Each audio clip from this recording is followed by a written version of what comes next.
할렐루야. 오늘도 사랑과 오래 참음, 사랑은 오래 참습니다라는 말씀으로 여러분에게 말씀 전하도록 하겠습니다. 오늘 오신 분들에게는 먼저 하나님께서 축복을 이미 주셨죠. 1년을 말씀과 기도로 시작할 수 있는 은혜와 축복을 주셨습니다. 여러분 믿으십니까?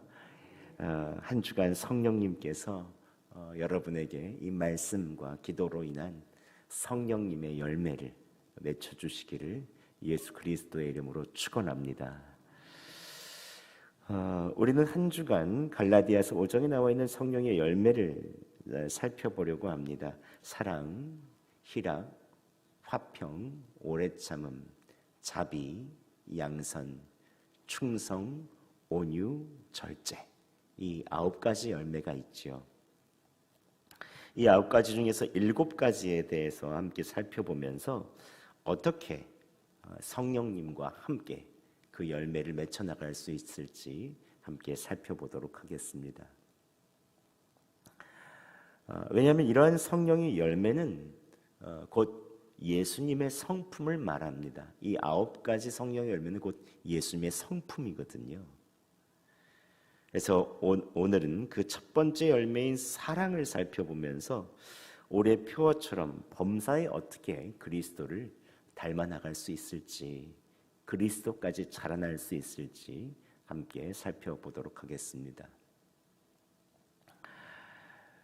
사랑을 떠올릴 때 대표적으로 떠올리는 성경의 장은 고린도전서 13장과 그리고 요한 1서 4장이겠죠. 특별히 고린도전서 13장을 우리는 사랑장이라고 부르기도 하고 찬양도 있습니다. 사랑은 언제나 오래 참고, 이게 결혼식에도 많이 부르고 또 일반 저희도 많이 부르기도 하죠. 그렇다면 오늘 본문인 고린도전서에는 사랑을 어떻게 정의합니까? 13장 4절에서 7절까지 사랑에 대해서 많은 것이 나오지만 이 부분이 특별히 사랑에 대해서 정의가 나옵니다. 4절에 이렇게 말씀하고 있습니다. 사랑은 오래 참고, 사랑은 온유하며, 시기하지 아니하며, 사랑은 자랑하지 아니하며, 교만하지 아니하며. 사랑의 첫 번째 정의는 오래 참고 온유하다라는 것이죠. 그리고 그 뒤에는 계속 아니하다, 아니하다, 아니하다. 왜냐하면 사랑이 너무 정의하기가 쉽지는 않습니다. 그럴 때 쓰는 방법이 아니하며, 아니하며, 아니하며 이런 것들이 아니다라는 것들을 얘기하거든요.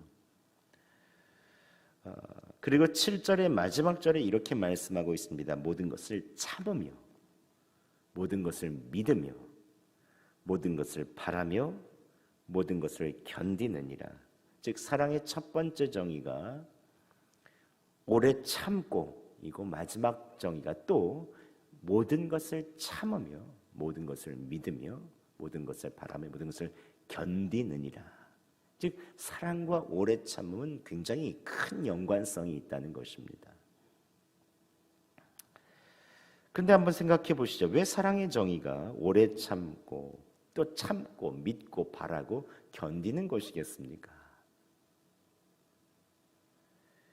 일반적으로 사랑을 생각하면 핑크빛이 생각나죠. 핑크빛.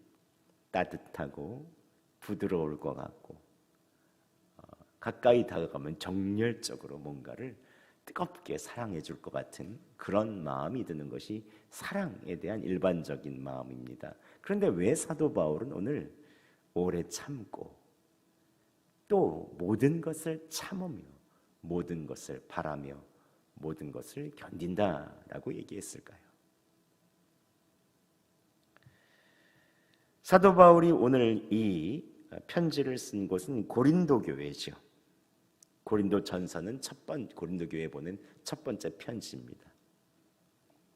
사도 바울은 어떤 사람입니까? 사도 바울은 원래 교회를 핍박했던 바리새인이었습니다. 바리새인 중에 바리새인이었죠. 율법을 철저하게 지켰던 사람입니다. 사도행전 7장에 초대교회에 성령 충만했던 대표적인 집사 스데반을 죽이는데 앞장섰습니다. 그리고 나서 이 사도 바울에 대한 기록이 있죠. 그때만 해도 사울이었죠. 기록이 있는데 돌로 칠 때 앞장섰던 이 사울에 대한 기록은 8장 1절에 사울은 그가 죽임당함을 마땅히 여기니라 라고 되어 있습니다. 일말의 가책이 없었습니다. 옳은 일이라고 여겼습니다. 그리고 계속해서 사울에 대한 평가가, 사도 바울에 대한 평가가 8장 3절에 나옵니다. 사울이 교회를 잔멸할세 각 집에 들어가 남녀를 끌어다가 옥에 넘기니라.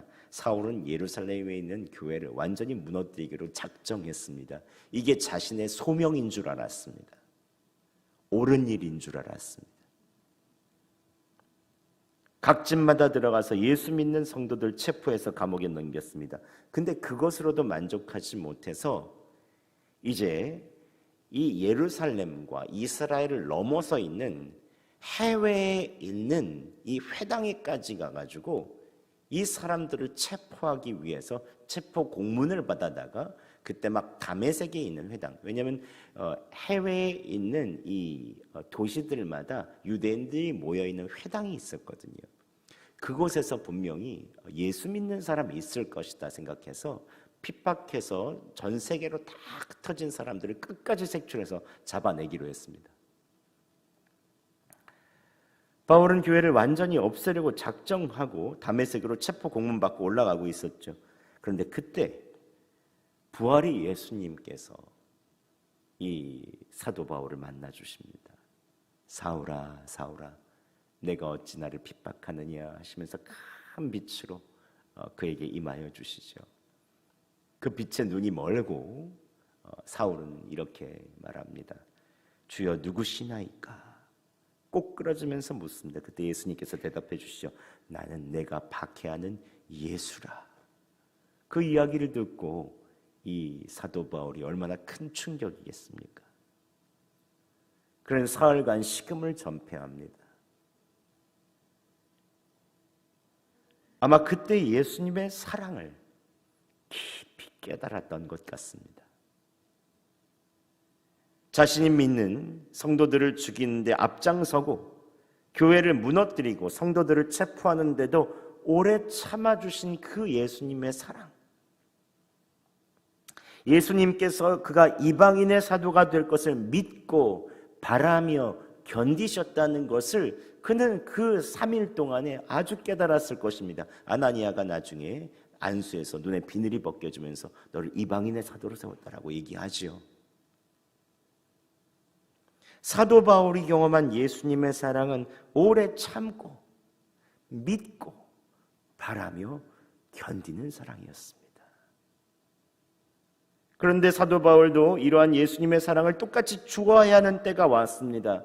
사도 바울이 선교할 때 제일 힘든 교회가 고린도 교회였습니다. 고린도전서 읽어보면 알지만 고린도 교회는 파가 나누어져서 분열했습니다. 바울파, 베드로파, 아볼로파. 서로 감정이 상한다고 해서 세상 법정에 나서 교인들끼리 소송했습니다. 은사자들이 많아서 자신의 은사를 자랑하며 다들 잘난 척했습니다. 자식이 아버지의 부인을 취해서 교회를 성적 스캔들로 난장판으로 만들어놨습니다. 교회에서 빈부격차가 심했는데 부자들만 식사를 싹 해놓고 식사를 싹 치워버렸습니다. 심지어 사도 바울을 통해서 맹비난을 했습니다. 편지는 잘 쓰는데 직접 만나보니까 설교가 시원치 않다. 가짜 사도다. 아주 고린도 교회는 최악의 교회였습니다. 최악의 교회. 사도 바울이 어떻게 이런 교회를 목회할 수 있었겠습니까? 아마 다 포기하고 도망가고 싶었을 것입니다. 그럼에도 불구하고 하나님께서는 사도 바울이 이 고린도 교회를 사랑하게 하시죠. 도저히 사랑할 수 없는 교회지만 고린도전서 13장을 통해서 사랑을 표현하게 하십니다. 사랑은 언제나 오래 참고 모든 것을 참으며 모든 것을 믿으며 모든 것을 바라며 모든 것을 견딘다. 사도 바울은 자신이 예수님께 받은 사랑으로 사랑하는 것을 이야기합니다. 예수님께서는 어떻게 사도 바울이 고린도 교회를 사랑하게 하십니까? 분열과 법정 소송, 성적 스캔들, 사도권에 대한 의심에도 오래 참고 또 참습니다. 끝까지 고린도 교회가 회복될 것을 믿고 바라며 견디었습니다. 모든 것을, 계속 모든 것을 참으며, 모든 것을 믿으며, 모든 것을 바라며, 모든 것을 견딘다. 사랑이란 무엇입니까? 오래 참는 것입니다. 모든 것을 참으며, 모든 것을 믿으며, 모든 것을 바라며 견디는 것입니다. 사랑이 없으면 오래 못 참습니다. 그 사람이 변할 것인지 믿어지지도 않습니다. 소망도 없고 견딜 수도 없죠. 하지만 사랑이 있으면, 하나님께서 주시는 사랑이 있으면 오래 참을 수 있습니다. 견딜 수 있습니다. 소망을 두고 바라볼 수 있지요.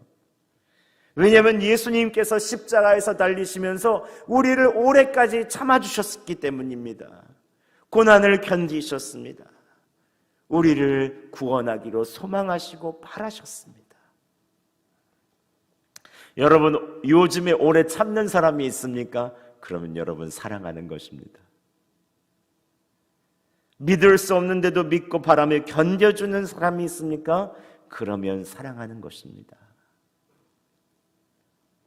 저는 결혼 주례 때 특별히 이 말씀 많이 전합니다. 신랑 하면 네 합니다. 이제부터 한 번도 먹어보지 못한 음식을 먹을 것입니다 하면, 자, 신부도 한 번도 보지 못한 잠버릇을 가진 남자를 보게 될 것입니다. 신혼 초에는 참을 수 있죠. 사랑의 호르몬이 나온다고 합니다. 근데 그 호르몬이 1년 6개월 정도면 딱 떨어질 때가 온다고 하죠. 그때부터 눈꺼풀이 벗겨집니다. 그러나 그때가 진짜 사랑을 시작할 수 있을 때라고 얘기해 주죠. 그때부터 예수님의 사랑을 의지해야 될 때입니다. 주님, 제가 사랑이 없습니다. 허물이 보입니다. 주님, 나에게 사랑을 주시옵소서. 여러분, 오래 참을 수 없는 사람이 있습니까? 보기만 해도 답답한 사람이 있습니까? 잘 안 변하는 사람들이 있습니까? 더 이상 믿을 수 없는 사람이 있습니까? 견뎌도 끝이 안 보이는 사람이 있습니까? 그렇다면 이제 사랑이 시작될 때입니다. 예수님을 바라보시기 바랍니다. 그분은 우리를 오래 참아주셨습니다. 모든 일에 참으시고, 모든 일에 바라시고, 모든 일에 우리를 믿어주셨고, 우리를 견뎌주셨습니다. 성령의 열매 중 첫 번째 열매인 사랑은 예수님의 첫 번째 성품입니다. 우리의 힘으로 맺힐 수 없기에 우리는 예수님을 항상 바라봐야 합니다. 이런 사랑할 수 없는 일들이 있을 때마다 주님 지금 함께 계신 주님, 사랑을 주시옵소서.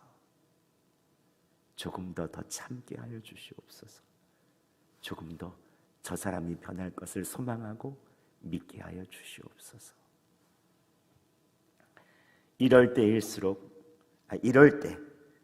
예수님께서 우리의 마음 가운데 예수 그리스도의 첫 번째 성품인 사랑을 맺혀 주시죠.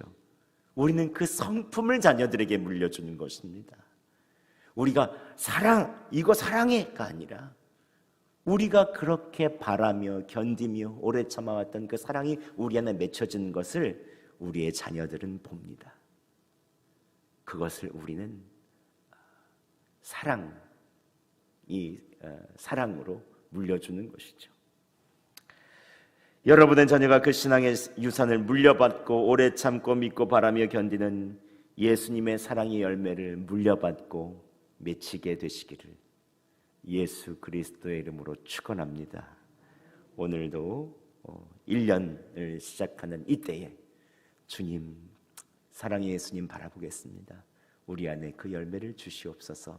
함께 소망하며 바라며 믿고 견디는 여러분 되시기를 예수 그리스도의 이름으로 축원합니다.